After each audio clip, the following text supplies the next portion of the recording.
राम राम, आदाब, सत श्री अकाल, जय हिंद, जोहार। मेरा नाम है अमित कुमार। आप देख रहे हैं हमारा खास कार्यक्रम क्या चल रहा है। मौजूद है राजधानी लखनऊ के इको गार्डन में। यहाँ पर किसानों का प्रदर्शन देखने को मिल रहा है। अगर किसानों की बात करें, जिस प्रकार से बढ़ती महंगाई और डीएपी यूरिया के रेट बढ़े हैं, इनको लेकर किसानों को प्रदर्शन देखने को मिल रहा है। बढ़ती महंगाई जैसे तमाम मांगों को लेकर इनका प्रदर्शन देखने को मिल रहा है। सैकड़ों की संख्या में किसान यहाँ पर प्रदर्शन करने के लिए पहुंचे। साफ तौर पर देख सकते हैं वो तमाम किसान यहाँ पर पहुंचे अपनी मांगों को लेकर। जिस प्रकार से पहले भी बताया कि बढ़ती महंगाई जैसी तमाम समस्याओं को लेकर किसानों का प्रदर्शन देखने को मिल रहा है। तमाम वो किसान हैं जो लगातार नारा लगा रहे हैं कि उनकी मांगे पूरा हो, और जिस प्रकार से गन्ना भुगतान नहीं हुआ है, इस जैसी तमाम मांगों को लेकर यहाँ पर पहुंचे हैं। सर, इनसे बात करते हैं। सर, किस मांगों को लेकर आपका ये पूरा प्रदर्शन देखने को मिला है? क्या लखनऊ में आपका एक दिवसीय पूरा कार्यक्रम है? हाँ, एक दिवसीय कार्यक्रम है। सबसे पहले नंबर हमने प्रधानमंत्री और रेल मंत्री, बाल विकास पुष्टाहार मंत्री, उत्तर प्रदेश के मुख्यमंत्री, कृषि मंत्री और ज्ञान मंत्री, हाँ, अलीगढ़, मथुरा, आगरा, फरुखाबाद, कन्नौज, एटा, मैनपुरी और आपके बाराबंकी और बरेली, बहुत सारे जिलों से हैं। सारे अध्यक्ष मंत्री वगैरह हैं। प्रदेश अध्यक्ष हैं जावेद खान, वो भी हैं। अभी रहे थे, अभी दवा लेने चले गए, आ रहे हैं। तो ये तमाम लोग जो हैं यहाँ धरना प्रदर्शन किया है हजारों की संख्या में। और हमारी मांग ये है, सबसे पहले नंबर किसान आयोग सरकार, केंद्र सरकार गठित करे। और हमारा सोचना यह है किसान आंदोलन का, देश भर का, तो ये ऐसे प्रदेश में रहते हैं जहाँ किसानी होती नहीं है। गुजरात में केवल उद्योग है वहाँ, इसलिए इस किसान आयोग का गठन नहीं करती जी। अगर ये सरकार बदलती है, अब के 3 महीने के अंदर किसान आयोग का गठन केंद्र सरकार कर देगी। लेकिन ये नहीं करेंगे क्योंकि ये किसानों के बारे में जानकारी नहीं है। किसानों के ये खिलाफ ही रहते हैं, केवल उद्योगपतियों की बात करते हैं। जैसे तैसे हमने 13 महीना दिल्ली में अपनी जमीन बचाई थी, उन्हें पूंजीपतियों से कह दी थी उन्होंने, केंद्र सरकार ने, कि तुम खेती तुम भी करो, रेल भी तुम चलाओ, और रेल चलाने के लिए कंपनियों को दे दिया, बिजली भी तुम बनाओ और बेचो भी। सारा काम उन्होंने प्राइवेट सेक्टर में दे दिया है। हम उसका विरोध कर रहे हैं, इसलिए किसान आयोग के गठन की मांग कर रहे हैं। दूसरे नंबर, आलू को निर्यात करके, और आलू को कई साल से घाटे में है, तो आलू पर 1000 रुपये कुंटल की सब्सिडी दे सरकार, और 1000 रुपये कुंटल ही भाव रखे, खरीद भी करे, सब्सिडी भी दे, आलू का निर्यात करे। 3 विषय। चौथा गन्ना के बारे में है कि बाराबंकी का बुडवल चीनी मिल, और आपका अलीगढ़ का साथा चीनी मिल, और आपका फरुखाबाद का कायमगंज चीनी मिल, और यानी 4 चीनी मिल है जी। इसमें छाता चीनी मिल मथुरा, फरुखाबाद, कायमगंज, इनका विस्तार करके और ये चीनी मिल चालू किए जाए। गन्ना का 450 रुपये कुंटल करके खरीद करके किसानों को बकाया दिया जाए, खरीद भी करे 450 रुपये कुंटल में, भाव कम है। गेहूं का 2024 के लिए 3000 रुपये कुंटल का कम से कम भाव करे, निर्यात करे। आलू और वृद्धजनों को रेलवे में 40% की छूट पहली सरकार की तरफ से दी। ये वृद्धजनों का अपमान कर रही है सरकार। आंगनबाड़ी रसोईया आशा वर्कर को 12,000 रुपये महीने दे मानदेय में। हर जिले में बिजली के लिए 1 अप्रैल 2023 से इन्होंने, मुख्यमंत्री जी ने कहा था कि हम किसानों को, ट्यूबवेल वाले किसानों को बिजली से जो चलती है उसको हम जो है बिल्कुल फ्री देंगे। लेकिन 8-9 महीने हो गए, झूठ पे झूठ बोले जा रहे हैं। हम ये महसूस करते हैं कि ये गुजराती जुमला है। मैं भारतीय किसान यूनियन का हरपाल गुट का राष्ट्रीय अध्यक्ष हूँ, चौधरी हरपाल सिंह। ये हाँ, मेरे नेतृत्व में आज यहाँ पर धरना प्रदर्शन कर रहे हैं और कल बनारस करेंगे। तो ये हमारी मांगे जुमला न बना के हमारे आदेश भेजें। 22 में सरकार ने कहा था कि जो किसानों के टेबल के बिल होगा वो फ्री किया जाएगा। क्या अभी तक हुआ? अभी सदन में भी मुद्दा उठा था। झूठ बोलते हैं। हाँ। ये वोट फिर 2024 में लेंगे बहका के, और काम बिल्कुल नहीं करेंगे। खाली गुमराह करते हैं, हिंदू मुस्लिम का झगड़ा दिखाते हैं, और हिंदू के सबसे बड़े ठेकेदार यही बन गए। हमसे बड़ा कोई हिंदू नहीं है। सरकार दावा नहीं, सरकार तो दावा कर रही है हमने महंगाई खत्म कर दिया है, रोजगार दिया है। महंगाई से इतना जीएसटी लगा है, एक सामान पर 10 बार जीएसटी लगा के लिया जा रहा है। और आपका गैस सिलेंडर 400 रुपए से इन्होंने 900 रुपए का कर दिया। ये तो गुमराह करते हैं, खाली हिंदू हिंदू हिंदू हिंदू के ठेकेदार बन गए। और हम हिंदू मुस्लिम सिख ईसाई आपस में सब भाई भाई। हम देश को, ये देश को बांटना चाहते हैं वर्तमान सरकार, हम देश को एक जगह रखना चाहते हैं। ये सारी बातों के लिए आज हमने सरकार कहती है जो संगठन किसान यूनियन वाले चल रहे हैं, ये किसान नहीं है तो नेता अपनी राजनीति चमका रहे हैं। हमारे खेती हमारे नाम पर देखो कितनी है, कितना खेती में काम कर रहे हैं, कितना घाटे में जा रहे हैं हम। इतनी महंगाई है, सारे डीजल पेट्रोल रसोई गैस 40 रुपए लीटर का 100 रुपए वसूल कर रहे हैं और सारे पूंजीपतियों के कारखानों का उत्पादन कितना महंगा बेच रहे हैं। महंगाई से देश दौड़ कर रहा है और ये हिंदू मुस्लिम की बात करते हैं, तो ये अच्छा नहीं है। और ये तो किसानों की आय कहने दुगनी हो गई है। अरे कहाँ हो गई, आधी भी नहीं रही। काहे को कर्जा ले रहे हैं किसान बैंकों से? अगर दूनी आमदनी हो जाती तो बैंकों से किसान कर्जा नहीं लेना पड़ता। ये सारी बातों के लिए हम लोग मांग कर रहे हैं। क्या 2024 में किसान जो है चुनाव पर इनकी अगर देखा जाए तो क्या असर डालेंगे 2024 चुनाव में किसान? कोई असर नहीं पड़ेगा। 10 साल से बहका रहे हैं, 4 बार इन्होंने प्रदेश में देश में बहका के वोट ले लिया है, 4 बार 5 बार। तो अब जनता वादा किए थे राम मंदिर बन जाएगा, तो राम मंदिर सुप्रीम कोर्ट ने बनाया था, इन्होंने बना दिया। ये तो दावा कर रहे हैं। नहीं, ये तो झूठ बोलते हैं, गुमराह करते हैं।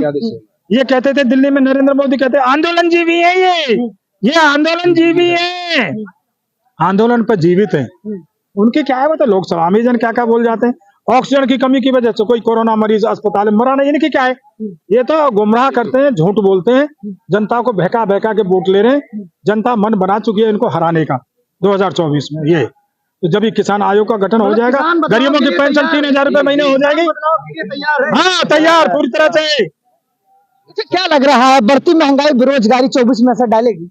हाँ बिल्कुल डालेगी, क्योंकि इन्होंने जो वादा किया था 2 करोड़ नौकरियां हम देंगे, हर प्रतिवर्ष देंगे, कहा हर 2014 से इनकी सरकार बनी है, तो वो बताएं कि कितनी नौकरियां हमने बेरोजगारी दूर की है, तो वो बताए सरकार। और जो गैस सिलेंडर की बात चलती थी, 400 जो सिलेंडर बनता था वो आज 1200 रुपए का हो रहा है।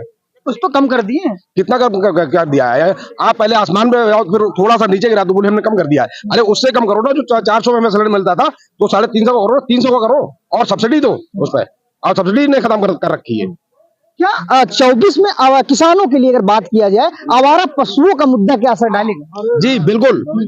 इन्होंने तो एक गौकसी की बात कर दी, इन्होंने एक गौकसी की बात कर दी। यूपी में 9 गूचक चल रहे हैं इस समय, क्या सरकार की देन नहीं है? और जो हमारे खेत और खलियान और जो फसल खा जाते हैं, इस पे बहुत असर पड़ता है किसानों का। एक तो उधर वो गौकसी की, हिंदुत्व की और वगैरह की बात करते हैं, गुमराह करते हैं, और दूसरी तरफ हमें वोट लेने की कोशिश करते हैं। तो अब जो किसान है, वो भारत का किसान वो बहुत अच्छी तरह से जान चुका है कि ये जुमलाबाद, ये बात, ये झूठी पार्टी है। और आवारा पशु का हम जिक्र करते हैं। आवारा पशु ने तो सीएम योगी ने कहा था कि हम सख्त निर्देश डीएम को देते हैं कि कोई भी आवारा पशु रोड पे न टहलो, किसान की फसल को नुकसान न करे। वो तो पशु आश्रय केंद्र बना दिए, पशु आश्रय केंद्र बनाए। यही तो हम कहना चाह रहे हैं। जब योगी जी अपने रास्ते से निकलते हैं, जब योगी जी अपने रास्ते से निकलते हैं, तो जो डीएम एसडीएम को जो निर्देश दिए हैं, वो एक तरफ उनकी रास्ता खत्म कर देते हैं और बाकी उनके जंगल में को भेज देते हैं और खेत किसानों में भेज देते हैं, और कहीं भी कोई नहीं पड़ता। झुंड का झुंड आगे, और किसानों पर, उन किसानों को बेटों पर, किसानी महिलाओं पर जो रास्ते से निकलते हैं उनको मारते हैं, और उनकी मतलब मौत भी हो जाती है इस तरह से। तो हम चाहते हैं कि आने वाला जो समय है, जो किसान उनकी अगर यही झूठे वादे रहे तो हमको, किसान बदलाव के लिए तैयार है। बिल्कुल चक्का जाम, चाहे रोड जाम करना पड़े, जो भी करना पड़े, हम बदलाव के लिए तैयार हैं। अच्छा, एक ये भी जानकारी मिली, जिस प्रकार से ड्राइवरों के लिए कानून आया था, क्या किसान उसका कितना समर्थन कर रहा है? नहीं, इन्होंने जो कानून, हम ड्राइवरों का, इन्होंने जो भी कानून बनाए थे, अचानक एक्सीडेंट होते हैं, अचानक, और उसमें 10 लाख रुपया और सजा और क्या और तो ये ठीक नहीं है। अचानक एक्सीडेंट होते हैं। ये हमारे महामंत्री रामवीर सिंह चौहान, ड्राइवर जो है किसान का बेटा है, उसमें तो किसान के पास इतना कार रखा जो 7 लाख दे देगा और वो 10 साल की सजा काटेगा। अरे उसका न करो जिसके नाम गाड़ी है, फाइनेंस हुआ है, उसके नाम होना चाहिए जुर्माना। जो कि 5,000 10,000 में नौकरी कर रहा है, वो कहाँ से देगा इतना रुपया जुर्माना? और वो देश के लिए अपनी जान लगाए बैठा है, सबको इधर से उधर भरण पोषण करता है। आप उसके लिए कानून बना दिया, और संघपति और जो राष्ट्रपति है, और उनको धंधा खुलवाए हो, तुम चारों तरफ फैक्ट्रियां खुलवा रहे हो, और उनको दलाली पना में आगे वो दे रहे हो, रजिस्ट्रेशन बना रहे हो। तमाम दलाल पैदा कर दिए, जो कि आलू अड़तिया आज हमारा अंगुलियों में भाव करते हैं, जबकि खुला भाव होना चाहिए हमारी फसल का। और आप कहते थे कि हम आपका न्यूनतम समर्थन मूल्य घोषित करेंगे। आप तो सब गुमराह करे हो। और जो भाव खोल दिया है, आज यहाँ 10 में बिक रहा है, वहाँ 15 में बिक रहा है, ये क्या कानून है आपका? मंडी में कुछ भाव है और सड़क में कुछ भाव चल रहा है। क्या ये आप देख नहीं रहे हैं क्या? कहते तो किसान खुशहाल हो गया है। अरे खुशहाल किसान नहीं, किसान बदहाल हो गया है, बेचारा मरा जा रहा है। एक तो वर्षा की मार, दूसरे आंधी तूफान की मार, तीसरे साढ़ गाय की मार। ये तो देखो आंधी तूफान तो प्राकृतिक वाला है, सरकार थोड़ी नहीं करती। ठीक है, तो आपने वादा किया था एक भी आवारा पशु आपको सड़कों पर नहीं मिलेगा। अरे सड़कों को छोड़िए, हमारे खेतों को खा खा कर उन्होंने मिट्टी में मिला दिया है और रात दिन हमारा किसान खेतों की रखवाली करता है, जो कि सर्प और जहर बिच्छू और डाकुओं से लड़ रहा है। उधर आपके साढ़ रखा रहा है और साढ़ का मौका मिलता है तो चीर बाढ़ के उसको अलग कर देता है। कौन सा आप उसको मुआवजा दे रहे हैं किसान को? और आपने गौशालाएं बनाई, उसमें रात में छुड़वा देते हो हमारे खेतों को चराने को और दिन में बंद करा लेते हो। गौशाला खुलवा दी हमने, ये आपका बवाल है, ऐसा चल नहीं पाएगा। ये तो पशु आप ही लोगों के हैं, गौ हत्या बंद कर दी है। ये तो पशु मेरे हैं, तो अरे साढ़ मेरे नहीं है जो आपने हमारा छुड़वा रखे हैं और जिनकी आप देख रहे। सरकार के थोड़ी तो किसानों के ही है। कहा को झूठा वादा करते हो कि एक भी पशु आपको हमारा नहीं मिलेगा? आप उनकी जिम्मेदारी क्यों लेते हो?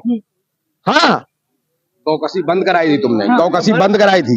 गौकसी जब किसान को उससे लाभ मिल जाता था तो गौकसी तुमने बंद कराई, बंद क्यों कराई? और बंद भी हुई नहीं है। आपने लाइसेंस दे दिए, बोले हमारे हिसाब से चोरी करना है तो वो हमारे हिसाब से करो, हम लाइसेंस दें और आप काटो। फ्री में काटते हैं और फ्री में जो गौकसी काटने वाले होते हैं वो फ्री में उनका मांस और आयात निर्यात होता है।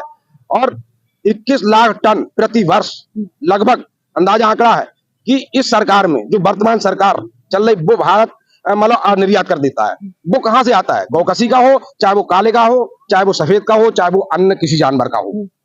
बहुत सारी बातें इस तरह से गुमराह जनता को करती है ये भारतीय जनता पार्टी। भारतीय जनता पार्टी का विरोध कर रहे हैं, देशद्रोही घोषित कर देंगे। किन्हें?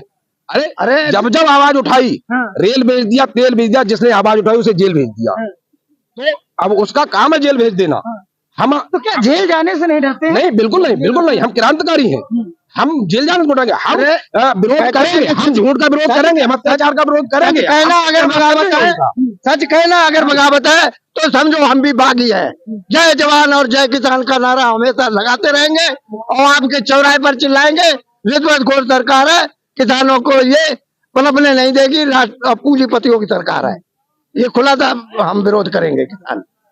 यूपी में राम राज्य आ गया है, अरे युवाओं को रोजगार मिल रहा है। कहाँ रोजगार मिल रहा है? राम मंदिर बन रहा है। अरे अखबारों में बन रहा है, हमें तो एक जाने नहीं दिया जा रहा है। दफा 44 लगा रखी है, राम मंदिर का उद्घाटन कर रहे हो। ये काहे का राम राज्य है जब तोपे वहाँ हमारे लिए लगी है?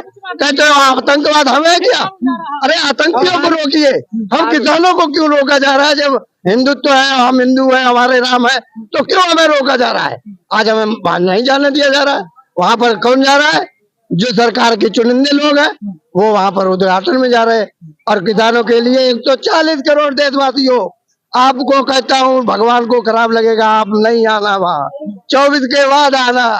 अरे जब हम निकल जाए वहां से। अरे क्यों डरते हो किसानों से? किसानों को तो आने दो, किसानों की मिट्टी है, किसानों का खेत है, किसानों ने कमाई करके और राम को खिलाएंगे, राम के भक्तों को खिलाएंगे, उसको रोका जा रहा है। पूंजीपतियों के लिए तमाम गाड़ियां प्लेटें आ रही हैं, वहां पर वो खुलवा दिए, इंतजाम कर दिए। गरीब किसान के लिए क्या किया है?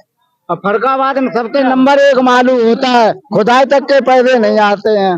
आदमी किसान आदमी खुदाई तक के पैसे नहीं वसूल पाता, सब आलू बेकार जा रहा है, मजबूर है किसान। लागत किसानों की लागत निकल पाती है कि नहीं निकल पाती? खाद की लागत, किसान की लागत तो अलग रही, लेबर ही नहीं निकल रही, इस भाव आलू जा रहा है। और फरकाबाद में नंबर 1 सबसे अधिक, यूपी में सबसे नंबर 1 में आलू फरकाबाद पैदा करता है, मगर वहाँ खाद तक के पैसे नहीं आते। मजबूर आदमी, कई आदमियों ने, किसानों ने फांसी लगा ली, आत्महत्या कर ली है, मजबूर हो गया है किसान। हम सरकार से मांग करते हैं कि आलू की कीमत बढ़ाई जाए। की बात करें, लखीमपुर खीरी वाला कांड सबको पता होगा, सभी सीटें वहाँ जीत लेते, जनता तो विरोध नहीं कर रही है। जनता विरोध नहीं करते, ये जनता के लिए समय पर ऐसा हो जाता है कि किसान समझ नहीं पाता है, किसान समझ नहीं पाता है। मगर किसान के हित में कोई काम नहीं अच्छे सरकार कर रही है। हम मांग कर रहे हैं सरकार से किसानों के लिए हित का काम कुछ करें, जिससे किसान को राहत मिले, किसान गुजर बसर करे, जो आत्महत्या करने से बचे। तेलंगाना की तो बात कर दें, जहाँ आपने कौन से अभी प्रदेश की बात करी थी, हाँ तेलंगाना में तो कांग्रेस की सरकार बन गई है नहीं। और मणिपुर जब बुआ वो घूम रहे हैं इस समय, तो मणिपुर भी तो एक बार जाके देखते वहां के क्या हालात हैं। हमारे किसानों की नाराजगी नहीं देख रहे। 22 में चुनाव हुआ था, लखीमपुर वाला कांड हुआ था, बड़ा हाईलाइट हुआ था, वही सभी सीटें जीत लेते।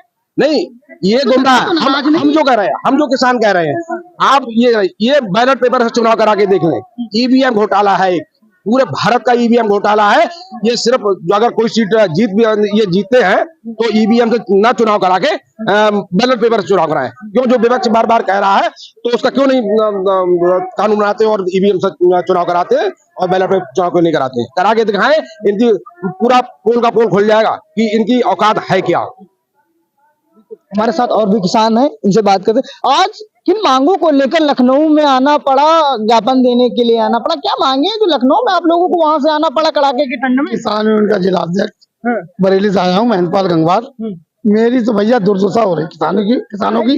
मेरे यहाँ आवारा पशु जो ना पूरे खेत के खेत चर जाते हैं, उसमें हम पानी खाद बीज लगाते हैं, और इन्होंने कहा था कि हम आमदनी दुगनी कर देंगे। तो ये बता तो रहे। हाँ, आमदनी दुगनी हो रही है, आत्महत्या करने को मजबूर है किसान। और इन्होंने जुमलेबाजी की है। इन्होंने घोषणा पत्र में कहा था कि हम 14 दिन में भुगतान की व्यवस्था करेंगे। किसान की नकदी फसल मानी जाती गन्ने की, और ये एक साल हो जाता है मेरे यहाँ चीनी मिलों में और अन्य चीनी मिलों में, और पुराना भुगतान अब तक हो पाया है। अब नए भुगतान की व्यवस्था ये करें 14, अगर ये वादा सही किसानों के हितकर काम कर रहे हैं तो वे समय से वादा पूरा कराए, मगर ये नहीं करते हैं। ये तो बस जुमलेबाजी करते हैं कि हम किसान की आमदनी दुगना कर देंगे। जब किसान इसी पे डिपेंड है, उसे एक साल में पैसा नहीं मिलेगा, उसके बच्चे कहाँ से पढ़ेंगे, कहाँ दवाई होगी, कहाँ से शादियां होंगी, और बैंकों का कर्जा लगातार बढ़ रहा है और वो इसी में डूबता चला जा रहा है। फिर ये 2000 दे दिए हमने, बहुत बड़ा तीर मार दिया। ये हमें नहीं चाहिए। हमारी किसान आयोग का गठन हो, किसान की फसलों के दाम मिले। और अच्छा ये बता, 2000 लेते हैं कि नहीं लेते हैं? हाँ, हर किसान लेता है जब देते हैं, मगर वो इतना ही विरोध है तो क्यों लेते हैं 2000? ऐसा है ना, किसान सोचता है डूबता है तो सोचता है कि मुझे चलो 2000 से मेरे कुछ काम चल जाएगा, साग सब्जी है, बच्चों की कुछ हो जाएगा, तो कुछ तो फायदा कर रही है। अरे ये फायदा क्या हुआ? अगर चालान में चलाई नहीं जाता, ये फायदा नहीं चाहिए साहब। अगर ये फायदा कहीं से देगी, कहीं से निकालेगी। अरे ये नहीं, ये कुछ नहीं चलने वाला है। अब किसान समझ चुका है कि 2000 से इतनी महंगाई, 11 से का सिलेंडर हो जाता है, 2000 से कैसे काम चल जाएगा भैया? 11 से का सिलेंडर। अच्छा, बदले तो आप ही थे, बदले किसान ही थे, बदले जनता ही थे। 14 में बदलाव हुए तो 400 वाला सिलेंडर आप लोगों को नहीं चाहिए था, बदलाव कर दिए थे, तो भुगतिए ना। हाँ, उसके भुगतिए। इसीलिए अब हम परेशान है और सड़कों पर उतरना पड़ रहा है, और आने वाले समय में हम पूरी तौर से धरना प्रदर्शन करेंगे, और ऐसे नहीं हो तो भूख हड़ताल में बैठेंगे और रोड जाम करेंगे। सुनने वाला कौन होगा भाई? बैठे हैं लखनऊ में, वहां से आए, लखनऊ प्रदर्शन करने के लिए आए, वहां से आए, कोई सुनने के लिए आया? देखिए चमत्कारी आया। देखिए, जब आंदोलन किया था, जब आज आया कि नहीं आया? आया था। कौन आए? पुलिस वाले आए थे, चौकी इंचार्ज यहाँ आए थे। देखिए, हमें अपनी आवाज किसके लिए कर रहे हैं? देखिए, सरकार के खिलाफ मीडिया का उसमें क्या रोल? देखिए साहब, मीडिया हमारा चौथा स्तंभ होता है। ये आवाज उठाएंगे तो वो जरूर उनके कान पे दीनी चाहिए। और सुनिए, आप जब आवाज उठाएंगे और हम किसानों के हित की बात करेंगे तो जरूर। अरे तो हम पर भी FIR दर्ज हो जाती है। अरे साहब, अब वो यही तो सोचने की बात है। जब अंग्रेज भगा दिए गांधी जी ने बिना उसके, तो किसान तो बहुत बड़ी शक्ति है अगर एकजुट हो जाए। मोदी जी ने अपने कानून वापस लिए, मैं समझा नहीं पाया। मैं आज अपनी बात, ये बड़ी बात हो गई, मगर उन्होंने फिर हमें गुमराह कर दिया। फिर हम बार बार गुमराह हुए जा रहे हैं। अब सोच रहा है किसान समझ चुका है भाई, ये ऐसा ना, किसान बहुत भोला है, अनपढ़ है, और वो लालच भर जाता है। बस इसे लालच फंस जाता है। 2000 का जिक्र फिर से आ गया है, तो आप समझ चुका है, समझ चुका है फिलहाल। अब वो फंसने वाला नहीं है, अब जवाब देगा। तमाम वो किसान थे जो लखनऊ में अपनी मांगों को लेकर प्रदर्शन कर रहे थे। फिलहाल इनका प्रदर्शन एक दिवसीय है। बढ़ती महंगाई, बेरोजगारी जैसे तमाम मांगों को लेकर किसानों का प्रदर्शन देखने को मिल रहा है। सहयोगी जयसर तिवारी के साथ अमित सिंह, इंडिया वॉइस 18, लखनऊ।